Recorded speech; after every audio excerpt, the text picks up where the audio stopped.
ఒక పెద్ద ఆయన అన్నాడు, బాబు నిజంగా నువ్వు మమ్మల్ని గౌరవించి ప్రేమించేవాడైతే ఈ ప్రసాదం తిను అని. అప్పుడు నేను ఒక మాట అడిగాను, సార్ మీకోసం విషం తినమన్నా తింటాను కానీ నాకు సమాధానం కావాలి.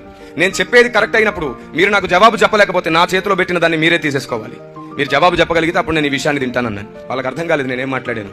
సరే అన్నాడు, చెప్పండి బ్రదర్ అన్నాడు. చెప్పు బాబు అని అడిగాడు. అప్పుడు నేను చెప్పాను, మీ మతంలోనే అయ్యప్ప మాలలని భవానీ మాలలని వేసుకుని అన్నదమ్ములు 41 రోజు 21 రోజు చేస్తారు కదా, చాలా భక్తిగా నిష్టగా ఉంటారు కదా. మీరు వాళ్ళని మీ గుడికి తీసుకెళ్లి అక్కడ బలిగా అర్పించిన మాంసాన్ని తీసి వండి వారి ముందు పెడితే తింటారా అని అడిగాను. అప్పుడు ఆ పెద్ద ఏమన్నాడు తెలుసా? తినరు బాబు అన్నాడు.